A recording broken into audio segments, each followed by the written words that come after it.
Campanha do Salmo 91. Abra comigo a sua Bíblia no Salmo 91. Todos abriram? Amém? Vamos ler o versículo de número 1. Aquele que habita no esconderijo do Altíssimo, à sombra do Onipotente descansará. Podemos assentar. Existem na Bíblia 34 salmos que são órfãos. O que são salmos órfãos? São salmos que não têm a identificação do seu escritor.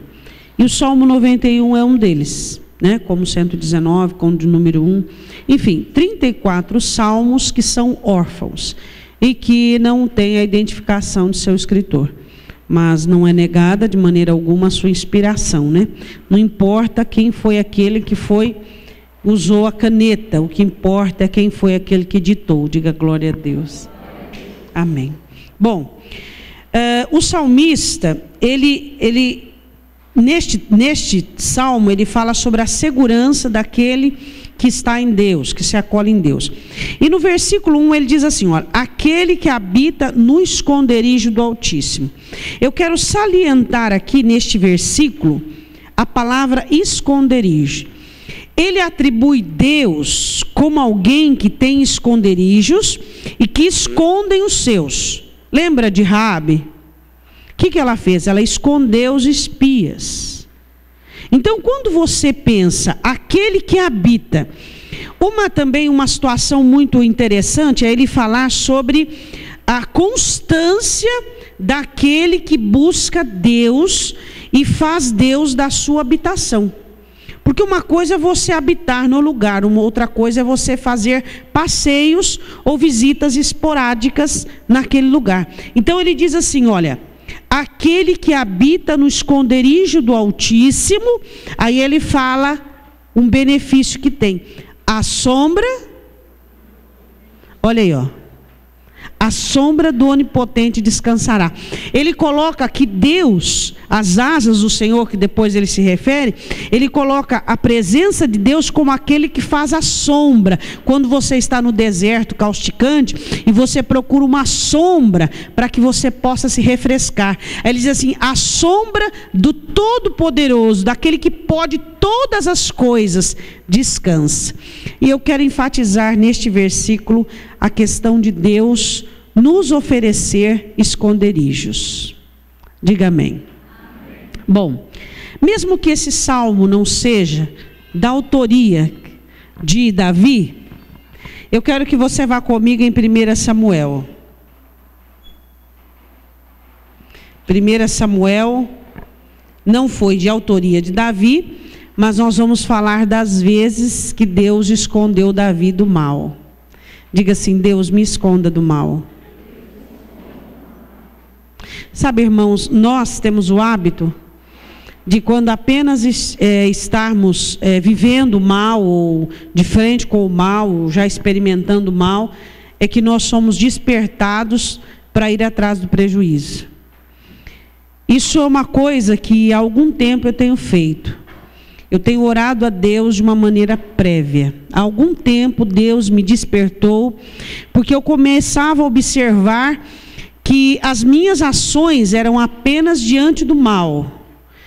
Então eu comecei a observar que eu precisava ter atitudes que seriam prévias, que me capacitassem e que me ajudassem a enfrentar aquela situação, e antes mesmo dela vir, eu quebrar ela antes de vir. Então eu comecei a fazer uso disso, e isso é eficaz em sua vida e na vida de qualquer um que pratica isso. Aí você diz assim, mas eu vou orar sobre que tipo de mal? Todos os males. Mesmo aqueles que você não vê raiz em você. Todos os males. Quando Davi diz no Salmo 19, versículo 13, ele diz assim, Senhor, livra-me, no 12 e no 13, ele diz assim, ó, livra-me daquilo que é oculto. Limpa daquilo que é oculto, daquilo que eu não vejo.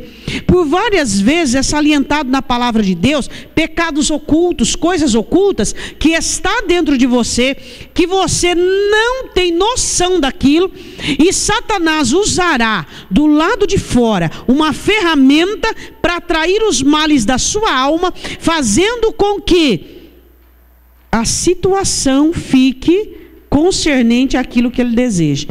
O texto diz: aquele que habita no esconderijo do Altíssimo. Diga: Deus tem esconderijos. 1 Samuel capítulo 21.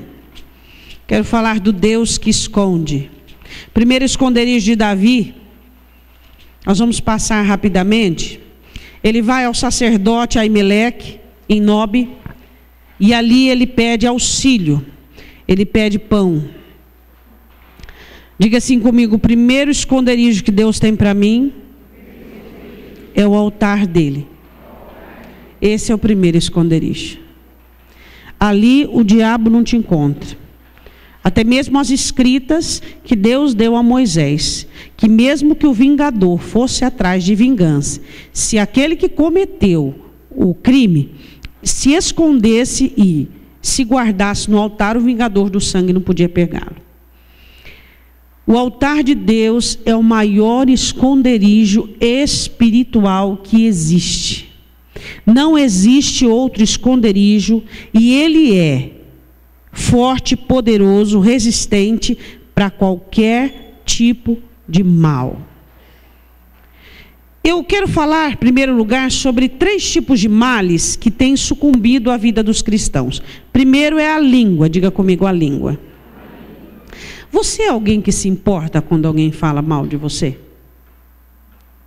Se você se importa, você não está no esconderijo do Altíssimo. Porque existe esconderijo que vem da parte de Deus. E existe esconderijos que você mesmo deve se autopreservar e se autoproteger. Se você ainda, depois de ser abençoado, depois de ter recebido a palavra, depois de ser curado, depois de ser transformado, depois de ter recebido o Espírito Santo, se ainda você se sente incomodado com a fala de uma pessoa, é sinal que o seu envolvimento com o ser humano é muito maior e muito mais comprometedor do que o seu envolvimento com Deus. Então, o que adianta você vir buscar abrigo no Senhor se importando com a fala do ser humano? Diz para mim. Se você se importa tanto com a fala dos outros, é porque a palavra de Deus não ganhou dentro de você a suma importância necessária. Você não sabe que boca fala? E que tem gente que fala igual papagaio e não sabe o que está falando? Agora, se toda vez que alguém disser algo de você, você descer da obra que Deus tem para você, ir lá tirar satisfação, e conjecturar, e conversar, e falar, meu irmão, a sua vida não vai para frente, nem com guindaste. Você precisa entender que existe um compromisso entre você e Deus, que é o que Deus fala para você que tem importância, e é o que você fala para Deus que tem importância. As outras falas são secundárias. Mas mesmo que é uma pessoa que eu amo muito, mesmo que é uma pessoa que já fez 1, 2, 10, mesmo, você não pode se importar com a fala do seu próximo. Uma das coisas que Neemias nos ensina, quando os inimigos queriam retardar a obra dos muros de Jerusalém, a reconstrução, e ele diz assim: eu não vou deixar a obra que eu estou fazendo para descer e ficar aí com vocês conversando, sei lá, fazendo o quê? Se você não fazer uso desse esconderijo, guardando o seu coração, enquanto estão falando de você, você está crescendo. Enquanto estão falando de você, você está ouvindo Deus. Enquanto estão falando de você, você está falando com Deus. Quer coisa mais importante que isso? Quer uma doutrina, um princípio mais salvífico do que isso, meu irmão? Não leve em consideração. Pessoas falam coisas impulsionadas, movidas, involuntariamente. Até Moisés falou impensadamente, que era o homem mais manso da terra. Às vezes a pessoa falou uma coisa quando ela estava nervosa, quando ela estava movida por um outro sentimento, e aí você vai levar ali no tranco, levar no peito, levar na risca.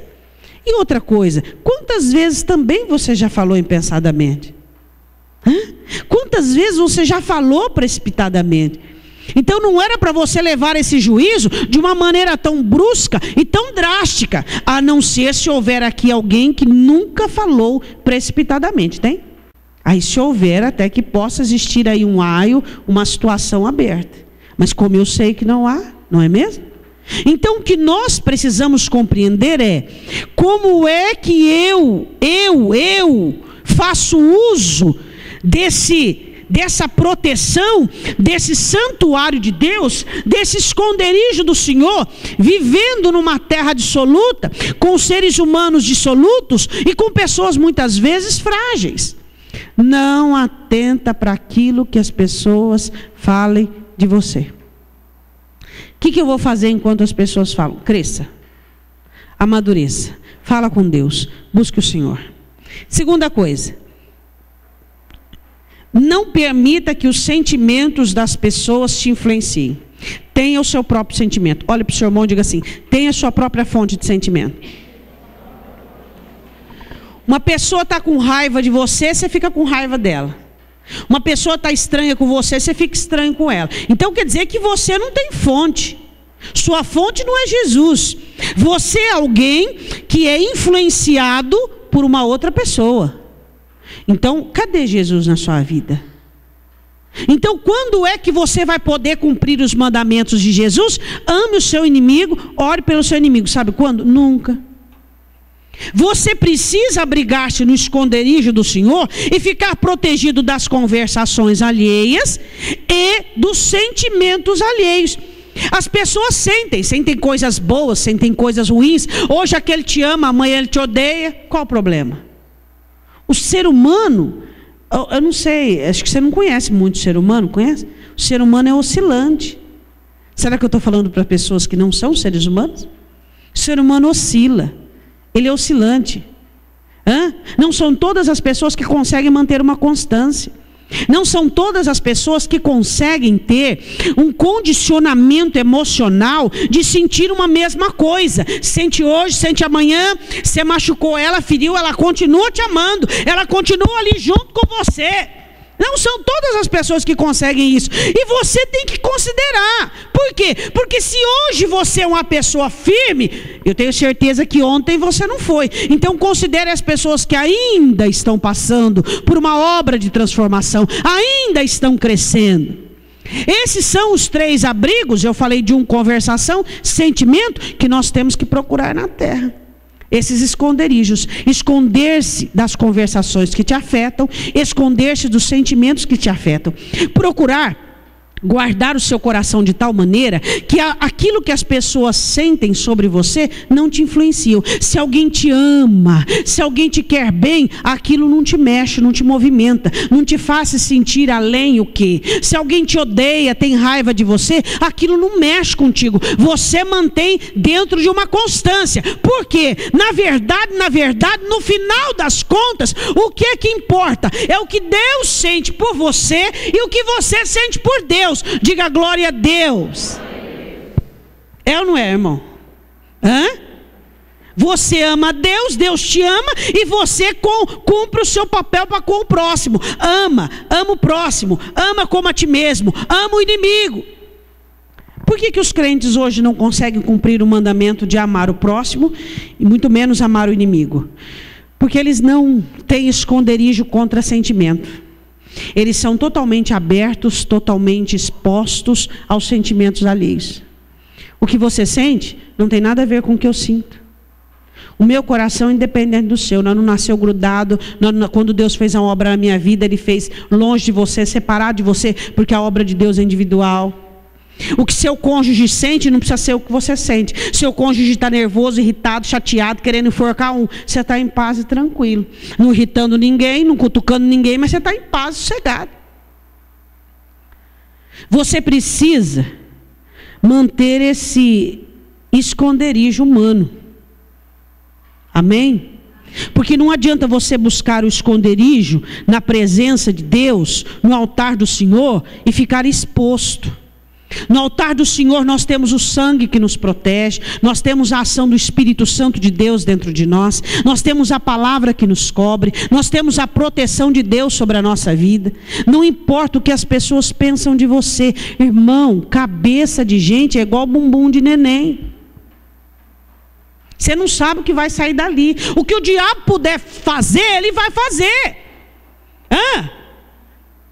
E aí? Você é responsável pela sua mente, pelo seu coração, pelos seus pensamentos. Você não é responsável por nada que paire na cabeça de ninguém. Liberte-se disso em nome de Jesus.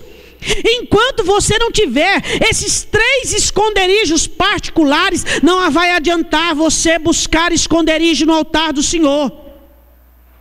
Deus é esconderijo. Liberte-se da necessidade de saber o que é que uma pessoa está pensando sobre você. A questão é, o que é que Deus está pensando de mim? Fulano vai pensar que eu fiz aquilo. O problema é dele, se ele pensar, não estou fazendo aquilo. Agora você vai viver em função daquilo que está passando na cabeça da pessoa. Deixa ela se arrebentar, deixa ela aprender, deixa Deus ensinar ela. Agora você vai ficar preocupado com aquilo. Não, Deus é Senhor de todos e você não é dono de ninguém. Se você não adquirir esses princípios humanos e naturais para a sua vida, não adianta você buscar em Deus esconderijo. Por quê? Porque Deus vai te proteger com a palavra, com o sangue, com a igreja, com os santos, com os irmãos, com o Espírito Santo. Aí quando você sai lá no mundo, a conversação te corrompe, os sentimentos, aí você volta para o altar. Senhor, estou totalmente destruído. Outra coisa que você tem que guardar-se é dos males que as pessoas te fazem. Você tem que ter um perdão pronto.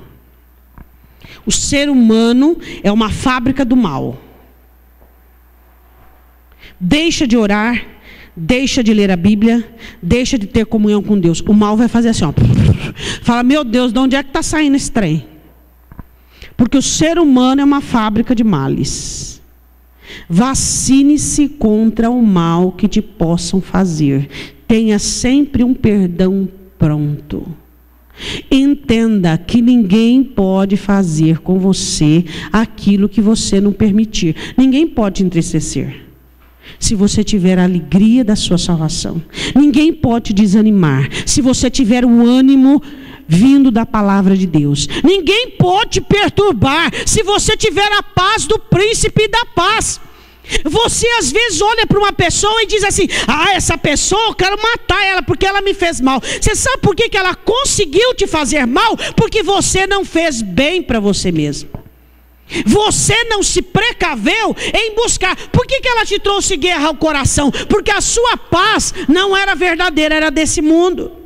Por que ela conseguiu desanimar você? Porque o seu ânimo não era legítimo. O seu ânimo era um ânimo adjacente, um ânimo vindo do ser humano. Ninguém consegue fazer o mal para você que você já não tivesse feito antes. Ninguém. É erro você atribuir a uma pessoa o mal que você previamente já havia feito a você. Ninguém pode fazer um mal para você se você não tivesse dado brecha ou já não tivesse feito.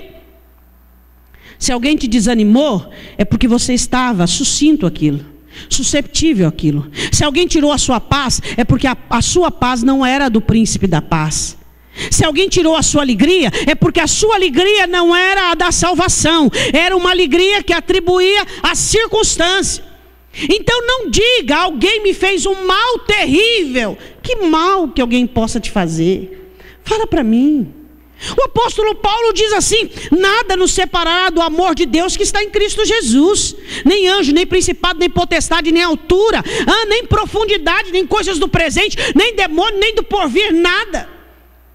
Aí você atribui a uma pessoa que ela te fez mal. Você acha que alguém tem o poder de me fazer mal? Sim, sem antes eu não tenha dado brecha, sem antes eu já não tenha feito mal a mim mesmo. Porque eu não me cuidei, porque eu não me preocupei em alimentar a minha alma e dar à minha alma uma condição perfeita e abençoada. Por que o mal te toca? Porque ele está dentro de você. O mal do lado de fora te toca, porque os males dentro de você estão em ação. Deu para você entender, meu irmão? 3 coisas que você precisa se guardar, senão não adianta você se esconder no altar. Quais são as 3 coisas? Diga para o seu irmão. Fulano me traiu e eu estou decepcionado, arrasado, em depressão. Maldito homem que confia no homem. Fulano me traiu, estou triste, mas nada que eu não consiga me recuperar. Qual o problema? Mas eu nunca pensei. Nunca pensei, então nunca pensou, mas pensou outras coisas. Pensou que aquilo era o seu Éden, que aquele era, que aquela era. Espera aí um pouquinho, irmãos. Às vezes nós ficamos tão descrentes, tão incrédulos quando somos afetados pelos males, porque nós não nos preservamos, nós não nos guardamos, nós não nos colocamos diante de Deus, e dizemos assim: Senhor, eu estou aqui, é eu e o Senhor. Isso é vida cristã. Deus deu esconderijos para Davi. O primeiro esconderijo de Davi foi o altar. 1 Samuel capítulo 21, Davi foi procurar em Nob pão no sacerdote. Diga: o primeiro esconderijo que Deus tem para mim é o altar. É junto com o sumo sacerdote, né, meu irmão? Jesus Cristo, né? É ali que Ele te dá o pão da vida.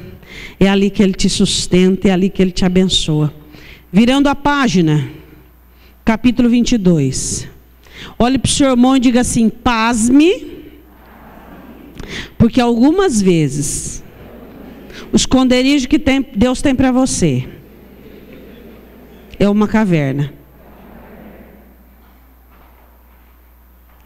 Às vezes nós entramos em cavernas, não é mesmo? Às vezes nós entramos em algumas cavernas. Qual é a situação que nos leva para as cavernas? A situação que você não sabe para onde ir, não sabe o que fazer, e aí você se insurge em você mesmo. Você fica triste, abatido, meio clausurado, por um tempo pequeno. Mas por que às vezes Deus te permite que você fique na caverna? Para que você não faça mal a você e nem a ninguém. Porque você ferido, solto, é um perigo. Quando você está ferido e você está solto, e você está ao alcance dos outros, você é um perigo para machucar, para ofender, para fazer às vezes feridas que nunca mais vão curar. Em 1 Samuel capítulo 22, Deus leva Davi por um pequeno período numa caverna, a caverna de Adulão. E ali se agregaram a ele as pessoas que eram endividadas, as pessoas que eram fora da lei. E ali ele estava, dentro daquela caverna, sem saber o que seria da vida dele, dos pais dele, da família, dos irmãos. E às vezes Deus permite que nós fiquemos em caverna. Aí você diz: Deus, que esconderijo estranho. Quando é que Deus permite que você fica fechado na sua, com o seu problema, com a sua situação? Quando você é um risco para você mesmo e para os outros. Quando você se abrir a boca, vai sair veneno. Se agir, vai agir para se embaraçar. Se fizer qualquer coisa, vai fazer para se destruir. Então Deus te coloca por um pequeno período de tempo numa caverna para te proteger. Já aconteceu isso com você?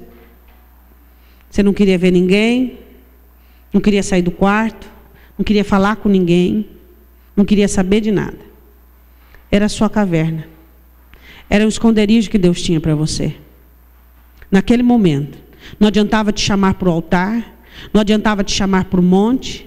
Naquele momento não adiantava falar para você de alegria, de promessas. Não adiantava falar para você de coisas grandes e firmes que você não sabia. Você só via à sua frente o seu problema.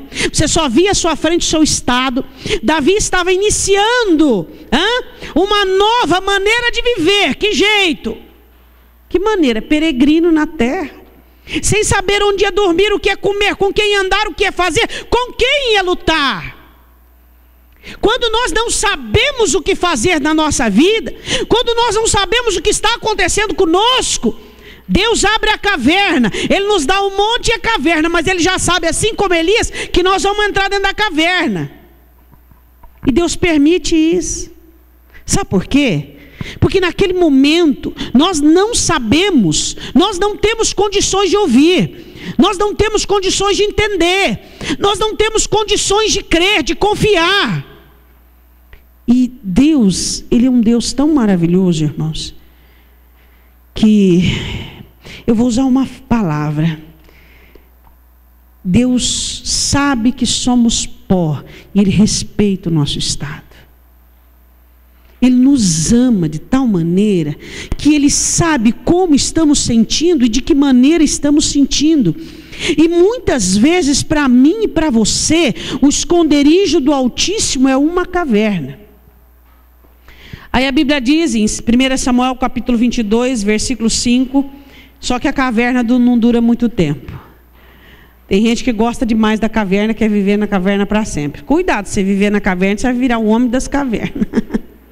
Ou uma mulher das cavernas. Irreconhecível, intratável. A caverna não é para muito tempo. Se você sair e ficar muito tempo na caverna, você vai sair de lá parecendo um bicho. Entendeu? A caverna não é para muito tempo. Fala para o teu irmão, a caverna não é para muito tempo. Deus deixa você ali até esgotar seu veneno, até clarear a tua mente, até administrar um pouquinho a situação. Depois Ele tira você dali, porque se você ficar muito tempo ali, quando você for sair, você vai ficar irreconhecível. 1 Samuel 22, 5, porém o profeta Gade disse a Davi, não fiques naquele lugar forte, vai e entra na terra de Judá. Então Davi saiu e fora para o bosque de Nob. Não pode ficar muito tempo na caverna. 1 Samuel capítulo 23, versículo 14, confere aí comigo. Terceiro esconderijo de Deus para Davi, mesmo ele não sendo, não sabemos se foi ele o autor desse salmo, lá no céu você pode perguntar para ele. Terceiro esconderijo que Deus deu a Davi foi um deserto, o deserto de Zif. Neste deserto aqui aconteceu algo muito interessante. Quase que Saul colocou as mãos em Davi, mas foi por muito pouco. Sabe, irmãos, viver com Deus é algo maravilhoso, não tem explicação.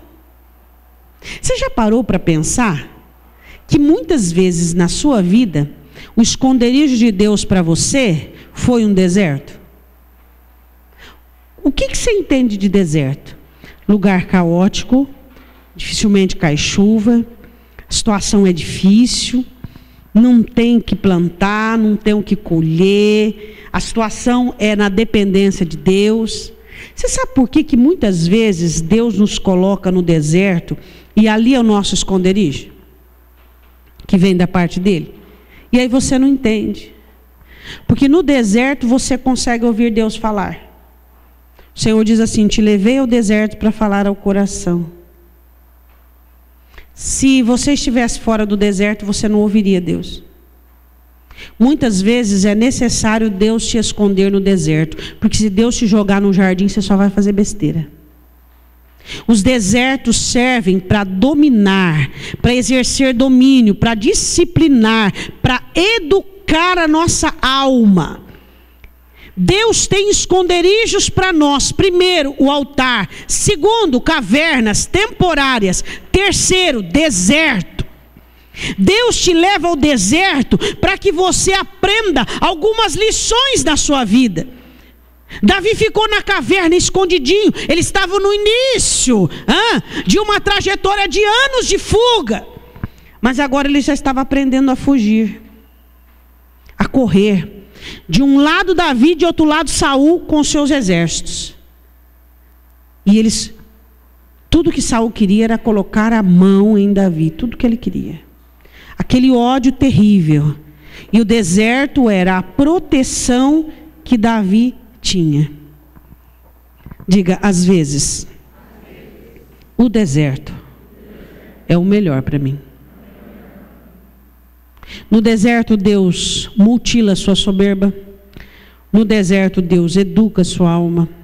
No deserto, Deus disciplina as suas vontades. No deserto, Deus traz a morte para a vida do eu. O deserto é uma bênção, irmãos. Vivendo ele da maneira que Deus quer que nós vivamos. Por quê? Deus percebe que fora do deserto você está indisciplinado. Que fora do deserto você não é educado. Que fora do deserto você põe os pés pelas mãos. Que fora do deserto você está agindo como um doido, como um louco. Então ele te leva para o deserto, para ali você sem nada, sem recurso algum, você olhe para Deus e diga: Senhor, eu só tenho o Senhor. É só no deserto que nós chegamos nessa conclusão. Você sabia disso, meu irmão? Enquanto nós não formos treinados a reconhecer a Deus como nosso tudo, nosso tesouro, o deserto será uma alternativa para Deus. Às vezes você não entende porque que Deus te leva ao deserto. O deserto é o esconderijo do onipotente. Ali o diabo, ele não vai te tocar, porque você está debaixo de prova, debaixo de provação. Ali é ele que vai te tocar. As tentações que virem para você ali vão conseguir ser vencidas. Por quê? Você está ali na mão de Deus. Pode vir tentação? Pode. Mas ali o objetivo principal não é tentação. O objetivo principal é a molda, é a poda. Eu te levei ao deserto para falar ao seu coração. Às vezes nós somos levados ao deserto para sermos tentados, mas não é o tema da mensagem de hoje, não é o tópico que nós estamos estudando. Desertos são usados para preservação. Quando você está fora de linha, Deus passa o prumo assim, ó, e vê que você está fora de linha. Deus fala: eu tenho um esconderijo para você. Porque se o diabo te pegar do jeito que você está, em meio a um jardim, ele vai fazer um estrago na sua vida. Se o diabo te tocar do jeito que você está, ávido para o mal, soberbo, você está totalmente indisciplinado, ele vai trazer muitos males para você. Aí ele cria uma situação que te leva ao deserto, e ali ele fala ao seu coração. Diga glória a Deus. Quase que Saul toma posse de Davi. Coloca a mão nele. 1 Samuel 23:17. Jonatas diz para ele: não temas, que não te achará a mão de Saul, meu pai. No deserto, Deus te esconde em meio ao deserto para o diabo não te achar. E às vezes você acha tão ruim de ir para o deserto. Não estou falando que são todos os desertos, tá? Nós estamos falando dentro do contexto esconderijo do Altíssimo. Tem deserto que é levado por causa de tentação, tem deserto que é por conta de consequência, tem vários tipos de situações que te levam ao deserto. Nós estamos falando de uma situação onde Deus te carrega e te conduz ao deserto. Ali o diabo não te acha, ali teu inimigo não te acha, e às vezes você acha tão ruim. Você está passando por aquela situação de privação, você está passando por aquela situação difícil, você não sabe que Deus está cuidando de você. Porque se você estivesse fora daquela situação, o diabo já tinha te destruído. Esses são os esconderijos de Deus que os irmãos não conseguem entender, os filhos de Deus não conseguem interpretar, como cavernas e desertos. Novamente, capítulo 24... Versículo 1, sucedeu que voltando Saul de perseguir os filisteus, anunciaram-lhe dizendo: eis que Davi está em outro deserto, também em Egide. Então tomou Saul 3.000 homens escolhidos dentre o povo de Israel e foi em busca de Davi e dos seus homens até sobre os cumos das penhas das cabras monteses. No deserto de Zif, na busca anterior de Saul por Davi, quase foi Deus que fez com que os filisteus invadissem a terra e Saul desistisse. Nesse deserto aqui, Deus vai ensinar uma coisa para Davi. A Bíblia diz assim, que Davi estava no fundo de uma caverna naquele deserto, e Saul entra para cobrir os pés, fazer suas necessidades. E aí os homens de Davi disseram: olha aí, ó, Deus entregou o homem na tua mão. Deus entregou o homem na tua mão. Davi pega e corta um pedacinho da orla do manto de Saul. O coração dele dói. Sabe o que os desertos nos ensinam? Temor. Temor a Deus. Você só aprende a ter temor no deserto. Às vezes você quer passar o temor para uma pessoa, explicando, falando. Sabe como é que um cristão aprende o temor? No deserto.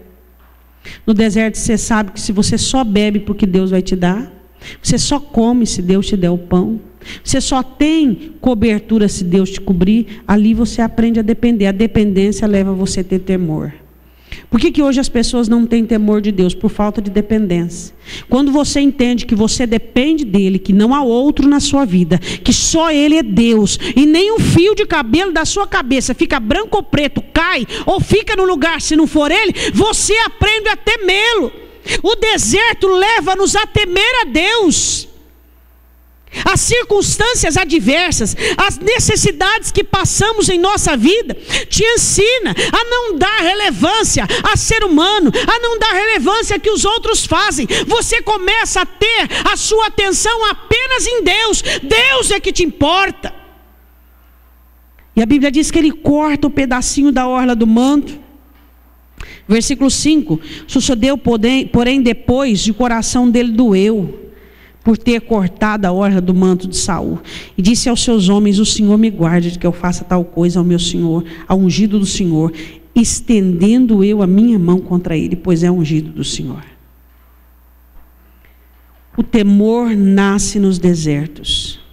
Você consegue entender que Deus te leva aos desertos para te ensinar as lições de guerra, como estava ensinando no capítulo 23, do 14 ao 29. O Senhor te leva aos desertos para ensinar o seu temor. Quando você passa por um deserto bom, daqueles que só vence Deus dá, meu irmão, você não fala de ninguém, você não se preocupa com a vida de ninguém. Seu deserto foi tão caótico, tão terrível, que ele pôs um selo na sua vida assim, ó: não faça mal a ninguém, senão você volta para aprender o temor. O coração dele doeu de tal maneira que ele disse assim: meu Deus, eu não posso tocar nesse homem, porque olha aqui a situação que eu estou no deserto, eu estou na dependência de Deus. Diga amém. Quinto, vá lá comigo em 1 Samuel 26. Novamente o deserto. Você vai olhar a preferência de Deus nos seus esconderijos. Você pensava que os esconderijos de Deus eram um oásis, um jardim? Como que é mesmo? Como que a gente gosta? A gente gosta dos esconderijos que a gente chega, senta assim, ó, aí vem aqueles anjos com aqueles cachos de uva, né? Assim, aí você pega de um lado, pega do outro, aquele suquinho fresco. Oh, esconderijo maravilhoso! Não se esqueça que os esconderijos de Deus não é para te livrar dos males exteriores, mas do mal interior. Porque os males exteriores são fabricados pelas sementes dos males interiores. Deu para você entender? Então, na caverna, Deus te leva para quê? Para que você remoa e fale, reclame sozinho. Protegidinho ali, acabou, vamos sair para fora. Primeiro deserto que Deus te leva: ensinar as leis de guerra. Você está numa peleja, está sendo caçado. Segundo deserto, temor. Terceiro deserto, vamos lá, capítulo 26, a Bíblia diz assim: vieram os ifeus a Saul a Gibeá, dizendo: não está Davi escondido no outeiro de Aquilá, de fronte a Gismom? Então Saul se levantou do deserto de Zif, com ele 3.000 homens escolhidos de Israel, a buscar Davi no deserto. Aí o Saul estava lá dormindo, todos os homens dormindo, e foi o Davi e alguns homens dele lá, chegaram pertinho de Saul assim. Aí o servo de Davi falou assim: dá uma ordem, que eu não preciso dar 2 golpes, eu dou um só uma lança só, eu mato ele. Aí Davi olha, de novo provado, observa, e ele diz essas palavras assim, que são palavras maravilhosas. Diz assim, versículo de número 8: então disse Abisai a Davi: Deus te entregou hoje nas mãos do teu inimigo. Deixa-me, pois, agora encravá-lo com a lança de uma vez na terra, e não o ferirei a segunda vez. Você sabe como é que você consegue aprender a orar pelo inimigo e amar o inimigo? No deserto. Quando você está nos montes da vida, nos jardins, você encontrar o inimigo na frente, você arrebenta ele. Mas quando você passa pelos desertos da vida, você não tem inimigo. O povo é seu inimigo, aquele é seu inimigo, mas você não é inimigo de ninguém. Você não tem nada contra ninguém. Você já tem tanta coisa para ocupar sua mente. Você já tem tanta coisa para ocupar seu coração. Você está pouco se importando. Sabe, se aquele te fez mal, se aquele outro te fez mal, se aquele outro falou de você. Você não está nem aí. Você quer saber entre você e Deus. A melhor maneira de você aprender a cumprir os mandamentos é passando pelos desertos da vida. Porque ali você olha para o diabo e diz assim: nem só de pão vive o homem, mas da palavra de Deus. É nos desertos da vida que nós aprendemos a viver dos mandamentos. Os esconderijos que Deus tem para você são cavernas para te proteger de si mesmo. São desertos para aprender você a guerra, para ensinar você a guerra. São desertos para te ensinar o temor a Deus. São desertos para ensinar você a praticar os mandamentos. O cristão não aprende mandamento, meu irmão, no bem bom não. De jeito nenhum. Nenhum mandamento você aprendeu a praticar ele no oásis ou no jardim. Nenhum. Todos os mandamentos que foram cravados e selados, que hoje você pratica, foi num deserto que você aprendeu com o Senhor dos Exércitos. Foi lá que você aprendeu. E você só vai aprender a cumprir mandamento, a negar-se aos apetites, aos conselhos estranhos e ouvir a voz de Deus, quando você passa por um bom deserto. Ali disse o servo de Davi: só uma ordem. Aí Deus te entregou na tua mão. A Bíblia diz assim no versículo 9: disse Davi a Abisai: nenhum dano lhe faças, porque quem estendeu a sua mão contra o ungido do Senhor ficou inocente. Disse mais Davi: vive o Senhor, que o Senhor o ferirá, ou o seu dia chegará em que morra, ou descerá para a batalha e perecerá. O Senhor me guarde de que eu estenda a mão contra o ungido do Senhor. Agora, porém, toma a lança que está à sua cabeceira e a bilha de água e vamos embora. Deus tem esconderijos como caverna para te proteger de você mesmo durante um tempo. Deus tem o primeiro esconderijo dos desertos para ensinar você a fugir da aparência do mal, fugir do inimigo. O segundo deserto, Deus te ensina o temor. O terceiro deserto, aprender a cumprir os mandamentos do Senhor. Diga amém. Este é o quinto e último. Aquele que habita no esconderijo do Altíssimo, a sombra do Onipotente descansa. Depois que você passou por um deserto, quando você passa por uma aflição, você olha e fala assim: eu estou na mão do Deus que me sustentou quando eu não tinha nada, não podia nada, não fazia nada, eu vivia do maná diário. Você vai questionar, você vai duvidar, você vai ter incertezas, você vai ceder às ameaças. Você descansa à sombra daquele que tudo pôde ensinar você, pôde disciplinar sua alma, pôde te levar a situações que você teve que lutar contra os seus próprios males, para você vencer os males exteriores. Aquele que habita no esconderijo do Altíssimo. Você achava que o esconderijo do Altíssimo era um lugar, um jardim cheio de flores, um lugar assim, como eu disse, com anjos te servindo, e ali você chegava e dizendo assim: ufa, fugi do mal que está lá fora, trazendo o mal dentro. Os esconderijos de Deus são situações caóticas, situações terríveis, que você se depara com os seus próprios males. E ali você tem a chance de ser livre daquilo que iria te destruir. Deus te esconde daquilo que ia te destruir, que vem do lado de fora, para te livrar da destruição interna, de dentro de você.